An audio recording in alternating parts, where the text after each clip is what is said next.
Man saved a wolf and her cubs 4 years ago, but he had no idea what would happen after that.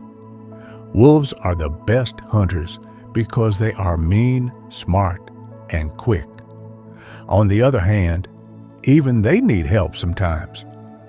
This story takes place in the middle of nowhere in Alaska on one sunny spring day.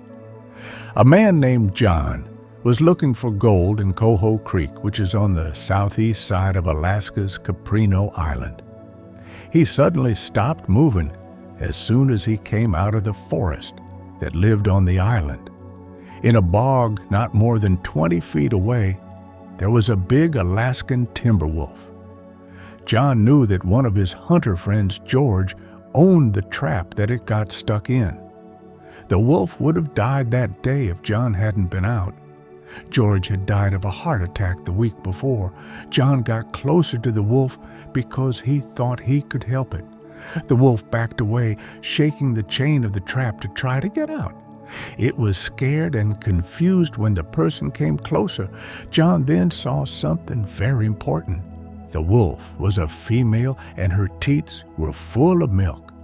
This meant that there was a den on the island with hungry pups waiting for their mother.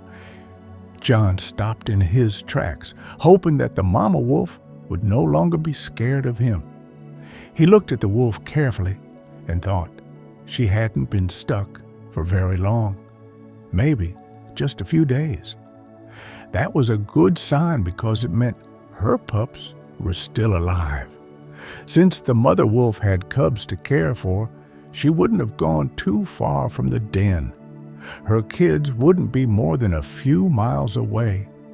John had to help the female dog get away so she could go back to her puppies. But now he was in trouble.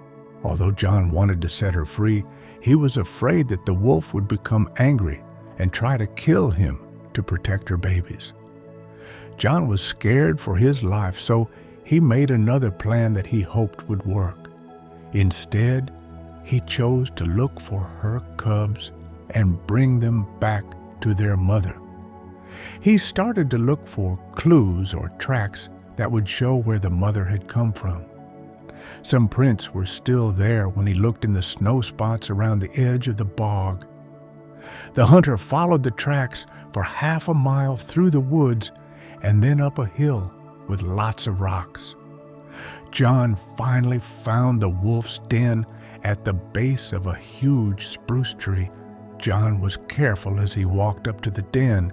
He didn't want to scare the tiny, wary dogs away because he knew it would be hard enough to get them out of their den. The den was quiet, so John couldn't be sure if the cubs were still inside or not. He had to try to get their attention for his plan to work, though.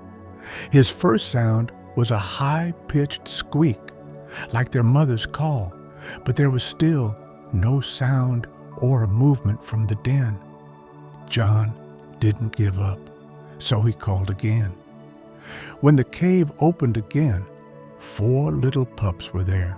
They snuck up on John's fingers as they walked up slowly. They were very hungry and couldn't have been more than a few weeks old.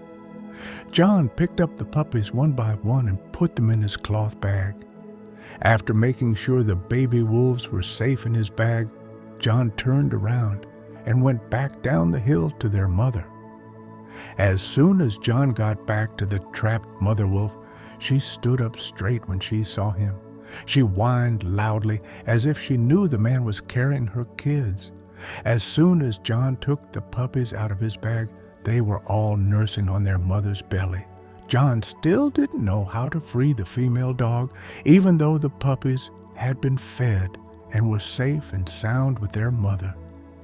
He tried to get close to the family, but the mother would growl at him and tell him to stay away. John knew he wouldn't be able to free her right away, so he went to find the mother wolf something to eat to keep her strong. He found the leg of a dead deer and cut off the hindquarters. For John to be able to free the trapped animal, he had to earn her trust. Giving her food was usually the best way to do this, but it would take time, and John had a lot of it.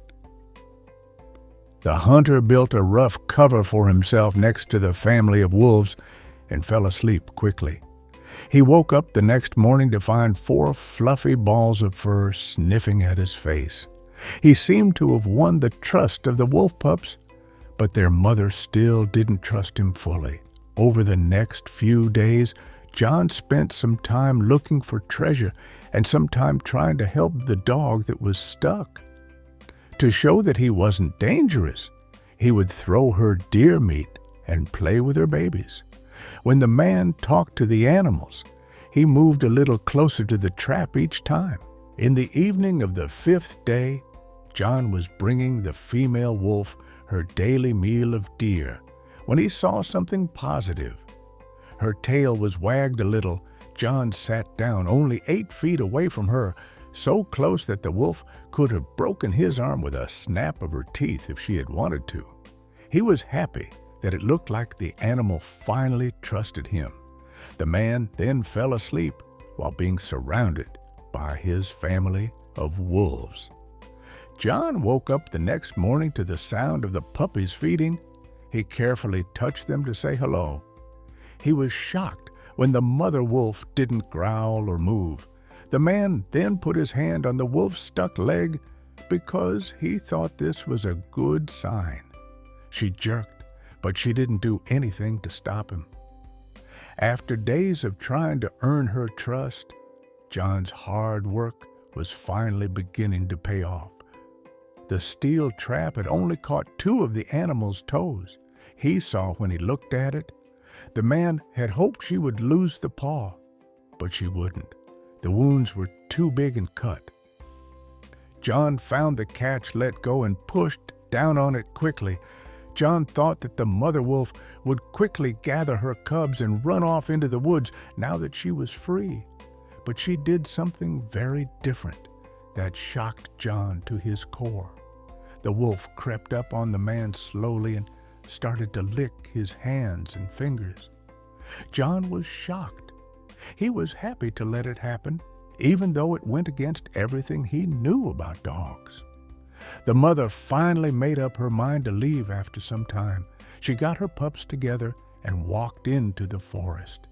She turned back to John before she disappeared as if to ask him to follow her. John got it, grabbed his things, and followed the animal. In the end, they made it to the top of Coopernuff Mountain and found a mountain meadow. There was a pack of wolves along the edge of the field. There were about 9 adults and 4 pups that were almost fully grown.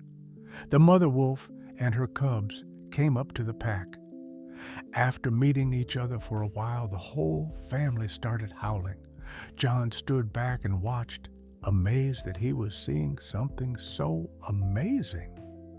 The man set up his camp when it got dark. By his fire's light, he could see several wolf shapes moving in and out of the darkness.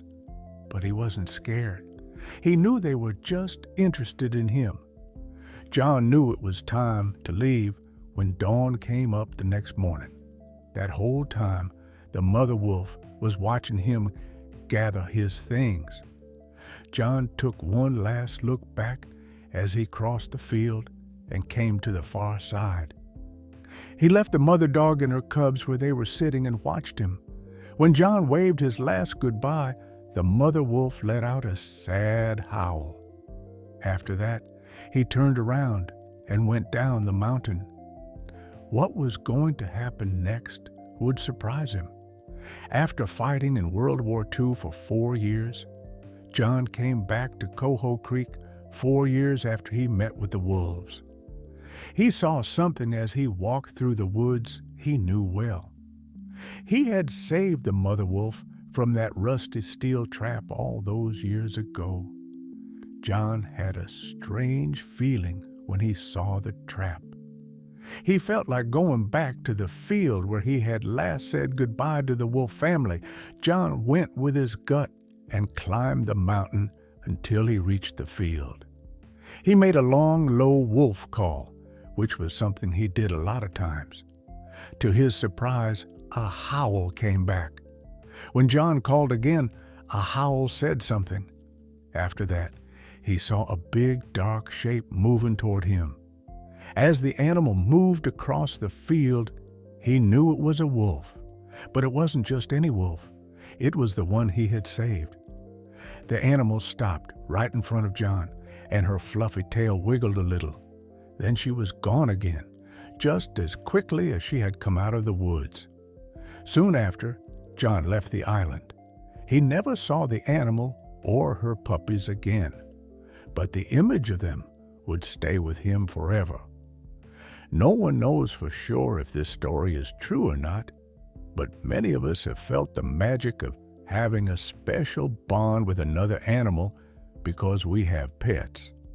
And sometimes lucky people get to do something that they'll never do again, like John did with his dog.